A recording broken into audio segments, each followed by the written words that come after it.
శ్రీ షిరిడి సాయిబాబా జీవిత చరిత్రము 10వ అధ్యాయము 1898 సంవత్సరంలో దాసుగనును పోలీసు రీత్యా కానబిల్లుడనే గజదొంగను పట్టుకునేందుకు ప్రభుత్వం నియమిస్తుంది.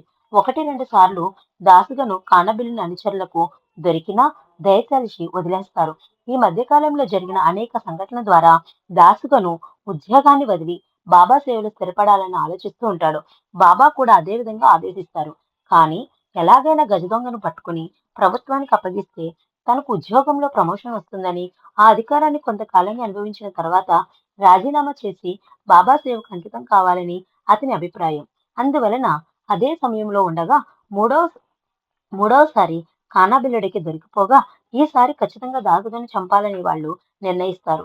ఈసారి తన మరణం తప్పదని దాసుగను కూడా భయపడి బాబాను ప్రార్థిస్తాడు. ఈ ప్రాణగండం నుంచి బ్రతికి బయటపడితే ఉద్యోగాన్ని వదిలి తప్పక బాబా సేవలో అంకితమవుతానని మరీ మొక్కుకుంటాడు. అనూహ్యమైన రీతిలో ఈసారి కూడా కానాబిల్లుడు దయతలచి అతన్ని వదిలేస్తాడు. ఆ తర్వాత కొంతకాలం ఉద్యోగంలో ఉండి చివరకు 1903లో ఉద్యోగ విరమణ చేస్తాడు.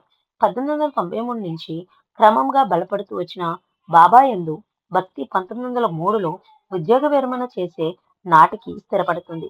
ఈ 10 సంవత్సరాల కాలంలో వీలున్నప్పుడల్లా బాబా దగ్గరికి వస్తూ పోతూ ఉంటాడు. మానసికంగా ఉద్యోగంలో అనేక మార్పులను తెస్తారు. బాబా నానా నా వాడిని సప్త సముద్రాలకు అవతల ఉన్న పిచుక కాలికి దారం కట్టి లాగినట్టు షిరిడీకి లాగుతాను అనే బాబా మాటలు దాసుగను జీవితంలో నిజమవుతాయి.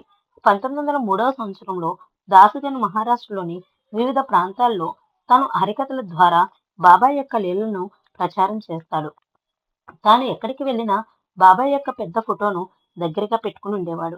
4, 5 గంటల పైగా సాగి ఈయన హరికథలు వినడానికి గాను 2000 వరకు జనం గుమిగూడుతూ ఉండేవారు. అదేవిధంగా నానా చందోర్కర్ తన ఉపన్యాసాల ద్వారా బాబా గురించి ప్రచారం చేస్తూ ఉండేవారు. మైనతాయి కథ అది 1904వ సంవత్సరం నానా చందోర్కర్ షిర్డీకి 100 మైళ్ళ దూరంలో గల జామ్నేరు అనే ఊరిలో ఉద్యోగం చేయుచుండెను. ఆయన కుమార్తె మైనతాయి ప్రసవవేదన పొందుచుండెను.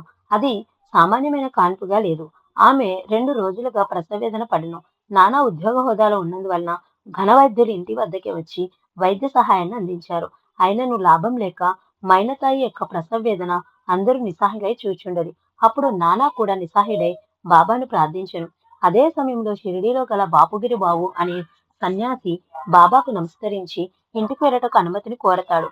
బాబా అతనికి అనుమతినిచ్చి ఆశీర్వదిస్తూ దారిలో జామ్నేరుకు వెళ్లి తానిచ్చే విభూతిని ఆరతి పాటను నానా చందోర్కర్కు ఇచ్చి వెళ్ళమని చెబుతాడు. అందుకు బాపుగిరి